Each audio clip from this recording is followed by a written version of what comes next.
बिस्मिल्लाहिर्रहमानिर्रहीम।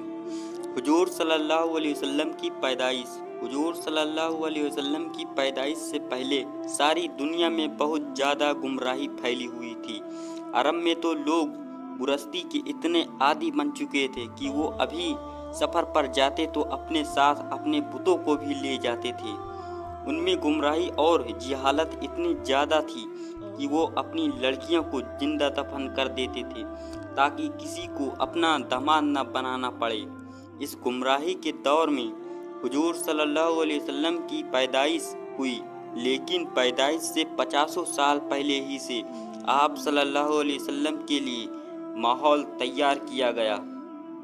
रिवायतों में आता है कि जमजम का कुआं जो हजरत इस्माइल अलैहिस्सलाम की एड़ियों से जारी हुआ था, उसे बाद में एक कबीले वालों ने दुश्मनी में आकर बंद कर दिया था। इसी तरह 300 साल गुजर गए और जमजम का कुआं इसी तरह बंद रहा और लोग भूल गए कि यहाँ मक्का में कोई जमजम का कुआं भी था। एक दिन हुजूर सल्लल्लाहु अलैहि वसल्लम के दादा अब्दुल मुत्तलिब रात में सोए हुए थे तो उन्हें ख्वाब में एक इंसान नजर आया जो कह रहा था कि पाक पानी का कुआं खोदो। अब्दुल मुत्तलिब अभी उस इंसान से कुछ पूछते कि उतनी ही देर में उनकी आंख खुल गई और वो परेशान हो गए कि आखिर ये कौन इंसान था जो मुझसे कह रहा था कि पाक पानी का कुआं खोदो, और ये पाक पानी का कुआं कहाँ है। अगली रात जब फिर से सोए तो वही इंसान उन्हें फिर से नजर आया तो कह रहा था कि पाक पानी का कुआं खोदो। अभी अब्दुल मुत्तलिब उस आदमी से कुछ पूछते कि उनकी आंख फिर से खुल गई। तीसरी रात हजरत अब्दुल मुत्तलिब ने फिर से वही ख्वाब देखा तो आज ख्वाब ही में उस इंसान से पूछने लगे कि आखिर ये पाक पानी का कुआं क्या है और कहाँ पर है। उस इंसान ने जवाब दिया कि यह जमजम का कुआं है जो तुम्हारे दादा इस्माइल के लिए जारी किया था और 300 सालों से बंद पड़ा है। ये अब्दुल मुत्तलिब, तुम सुबह काबा शरीफ के पास जाकर बैठ जाना। एक कौवा आएगा और एक जगह पर 3 बार अपनी चोंच मारेगा। बस समझ जाना कि जमजम का कुआं उसी जगह पर है। सुबह अब्दुल मुत्तलिब काबे के पास जाकर बैठ गए। कई घंटे गुजर गए। दोपहर का वक्त था लेकिन अभी तक कोई कौवा नहीं आया था। वो उठकर अपने घर की तरफ जाने लगे। तभी अचानक वहाँ एक कौवा बोलता हुआ आया और फिर एक जगह पर 3 बार अपनी चोंच मारी और उड़ गया। अब्दुल मुत्तलिब समझ गए कि वो जमजम का कुआं इसी जगह पर है।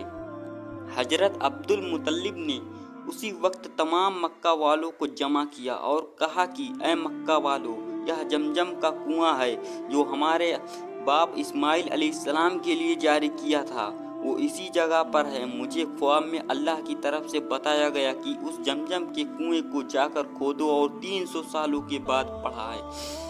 ये सुनकर मक्का वाले कहने लगे कि अरे अब्दुल मुत्तलिब, कहाँ तुम इन चक्करों में पड़े हो। उस जमजम के कुएं को बंद हुए 300 साल गुजर चुके हैं। अब तो वह बिल्कुल ख़त्म हो गया होगा और उस कौवे को क्या भरोसा कि हम इस कदर मेहनत करें और फिर हमें कुआं ना मिले तो हमारी तो मेहनत बर्बाद हो जाएगी। इतना कहकर मक्का वाले अपने घरों को वापस चले गए। अब्दुल मुत्तलिब ने कहा कि ऐ लोगों, मैं तो कुआं जरूर खोदूंगा, मुझे अल्लाह पर भरोसा है। अब्दुल मुत्तलिब का उस वक्त सिर्फ एक ही लड़का था, उनका नाम हारिस था। उसी तो साथ लेकर अब्दुल मुत्तलिब वो कुआं खोदते लगे। उस वक्त मक्का की ज़मीन पथरीली थी, वहाँ मिट्टी नहीं थी बल्कि ज़मीन पर पत्थर ही पत्थर थे। इसीलिए ये दोनों बाप बेटे छीनी हथौड़ी से उन पत्थरों को दिन रात तोड़ते थे। रोजाना सुबह आ जाते और पत्थरों को तोड़ना शुरू कर देते। इसी तरह कई महीने गुजर गए लेकिन जमजम का कुआं नहीं मिला। अब तो लोगों ने मजाक उड़ाना भी शुरू कर दिया। एक ही दिन दोपहर की कड़ी धूप थी। पत्थरों को तोड़ते हुए हजरत अब्दुल मुत्तलिब बहुत ज़्यादा परेशान हो गए। تو اللہ کے سامنے ہاتھ پھیلا کر کہنے لگے کہ اے میرے مولا، اگر آج مجھے زمزم کا کنواں مل گیا تو اگر آپ نے زندگی میں مجھے 10 لڑکے دیے تو اس میں ایک لڑکا آپ کی راہ میں قربان کر دوں گا۔ یہ دعا مانگنے کے بعد حضرت عبد المطلب نے چھینی ہتھوڑی سے جیسے ہی اگلے پتھر پر وار کیا تو ایک قدم پانی کا ایک فوارہ اوپر اٹھا اور پھر دیکھتے ہی دیکھتے نیچے سے پانی نکلنے لگا۔ پانی نکلتا دیکھ سارے مکہ والے جمع ہو گئے اور بہت خوش ہوئے کیونکہ مکہ میں پانی آسانی سے مل تھا۔ عبد المطلب نے کہا، بھاگ جاؤ یہ مکہ والو، یہاں سے آج سے اس زمزم کے کنویں پر سرداری میرے خاندان کی رہے گی، لیکن ہاں تم سب اس کا پانی بھی پی سکتے ہو۔ زمانہ گزرتا گیا۔ حضرت عبد المطلب کو اللہ تعالیٰ نے 15 لڑکے دیے تو جب سارے لڑکے جوان ہو گئے تو ایک دن عبد المطلب نے اپنے سارے لڑکوں کو جمع کر کے کہا کہ اے میرے بچوں، جب میں زمزم کا کنواں کھود رہا تھا تو میں نے اللہ سے نظر مانی کہ اگر یہ زمزم کا کنواں مجھ سے آسانی سے کھد گیا تو میں اللہ کی راہ میں ایک لڑکے کو قربان کروں گا۔ میرے بچوں، کیا تم قربان ہونے کے لیے تیار ہو؟ سارے لڑکوں نے کہا، ابا جان، آپ ہم 15 لڑکوں میں سے جس کا بھی ہاتھ پکڑ لو گے اللہ کی راہ میں قربان ہونے کے لیے تیار ہے۔ عبد المطلب کہنے لگے کہ ہاں میں ایسا نہیں کروں گا، یہ ناانصافی ہوگی، اسی لیے میں 15 پنچاریاں بناؤں گا اور سب میں لکھوں گا کہ اس لڑکے کو نہیں ذبح کرنا ہے، لیکن اس پرچمی میں لکھ دوں گا کہ اس لڑکے کو ذبح کر دینا ہے۔ اب وہ پرچی جس لڑکے کے ہاتھ میں آئے گی اسے اللہ کے لیے ذبح ہونا پڑے گا۔ سب نے کہا، ٹھیک ہے ابا جان، ہم تیار ہیں۔ پرچیاں بنا کر لٹائی گئی۔ سارے لڑکوں نے اپنی اپنی پرچیاں کھولی تو سب کے میں نکلا کہ اس لڑکے کو نہیں ذبح کرنا ہے، لیکن جب حضور صلی اللہ علیہ وسلم کے باپ حضرت عبداللہ نے اپنی پرچی کھولی تو اس میں لکھا تھا کہ اس لڑکے کو ذبح کر دینا ہے۔ ذبح والی پرچی حضرت عبداللہ کے ہاتھ میں دے کر عبد المطلب بھی تڑپ اٹھے، کیونکہ حضرت عبداللہ لڑکوں میں سب سے چھوٹے تھے اور بہت زیادہ خوبصورت تھے۔ عبد المطلب اپنے سارے لڑکوں میں سے سب سے زیادہ عبداللہ سے محبت کرتے تھے اور مکہ والے بھی حضرت عبداللہ سے ان کی شرافت کی وجہ سے بہت محبت کرتے تھے، لیکن عبد المطلب سردار آدمی تھے، اسی لیے اپنی زبان سے پیچھے نہیں ہٹ سکتے تھے۔ ایک چھری اٹھائی اور عبداللہ کو ذبح کرنے کے لیے کھڑے ہو گئے۔ جب مکہ والوں کو خبر ہوئی کہ عبد المطلب اپنے بیٹے عبداللہ کو ذبح کرنے جا رہے ہیں تو سارے مکہ والے جمع ہو گئے اور عبد المطلب سے بحث کرنے لگے کہ کچھ ہی ہو جائے ہم عبداللہ کو ذبح نہیں ہونے دیں گے۔ عبد المطلب نے کہا کہ اے مکہ والو، ہٹ جاؤ میرے راستے سے، میں اللہ سے نظر مان چکا ہوں کہ میں اپنے 10 لڑکوں میں سے کسی ایک کو اللہ کے لیے ذبح کروں گا۔ اتنی دیر میں عاص بن وائل، جو مکہ کے بڑے سرداروں میں سے تھے، وہ سامنے آ کر کھڑے ہو گئے اور کہنے لگے کہ اے عبد المطلب، آج چاہے تلواریں چل جائیں اور خون کی ندیاں بہہ جائیں، پھر بھی ہم عبداللہ کو ذبح نہیں ہونے دیں گے۔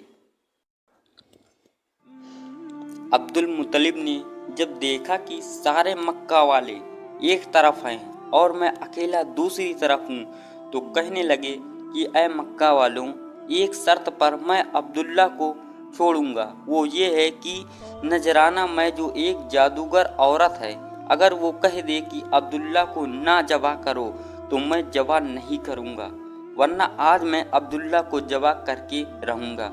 مکہ والوں نے کہا، ٹھیک ہے، ہم نذران چلیں گے اور اس عورت سے معلوم کریں گے، وہ جو کہے گی ہم اس کے لیے تیار ہیں۔ اور پھر ایک بہت بڑا قافلہ مکے سے نجران کی طرف روانہ ہوا۔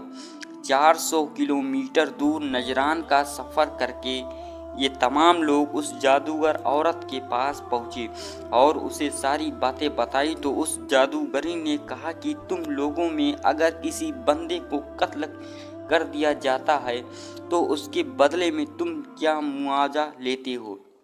सबने बताया कि हम उसके बदले में 10 ऊँट मुआवजा लेते हैं।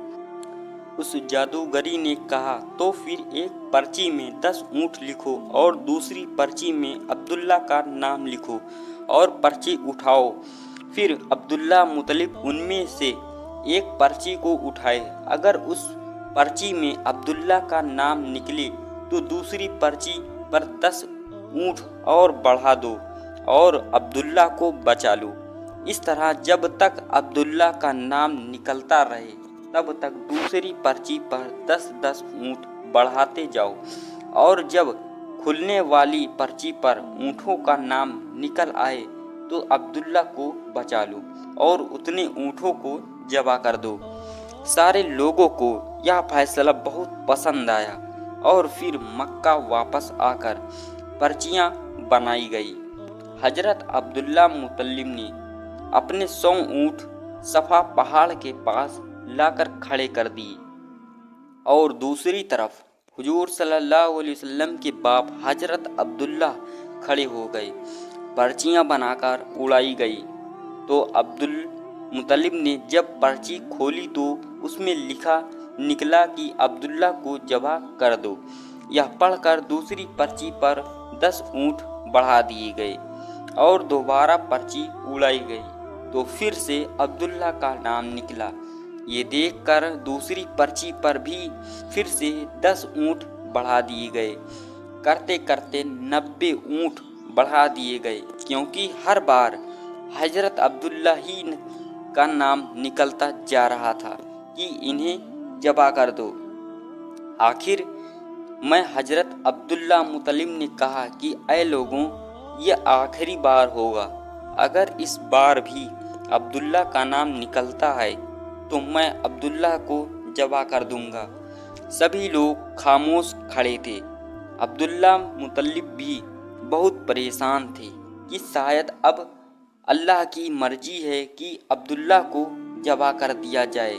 और फिर इस आखिरी बार भी एक पर्ची पर 100 ऊँट लिखा गया और दूसरी तरफ हजरत अब्दुल्ला का नाम लिखा गया और पर्ची उड़ाकर उड़ाई गई तो उसमें लिखा हुआ था कि 100 ऊँट ज़बह करो।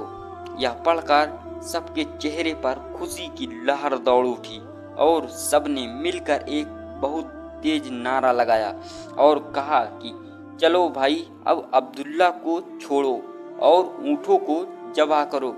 लेकिन अब्दुल्ला मुतल्लिब ने कहा नहीं नहीं, अभी एक बार और किया जाएगा। दोबारा पर्ची उड़ाई गई तो दोबारा भी यही निकला कि अब्दुल्ला को छोड़ो और ऊँटों को ज़बह करो। सारे लोग खुश होकर कहने लगे चलो ऊँटों को ज़बह करो। लेकिन अब्दुल मुतलिब ने कहा नहीं, अभी एक बार और किया जाएगा। और फिर तीसरी बार पर्ची उड़ाई गई तो तीसरी बार भी यही निकला कि अब्दुल्ला को छोड़ो और ऊँटों को ज़बह करो। यह पढ़कर सारे लोग खुशी से झूम उठे और अब्दुल मुतलिब ने भी अपने बेटे अब्दुल्ला को गले से लगा लिया और फिर 100 ऊँट ज़बह कर दिए। दोस्तों, वीडियो अच्छी लगे तो लाइक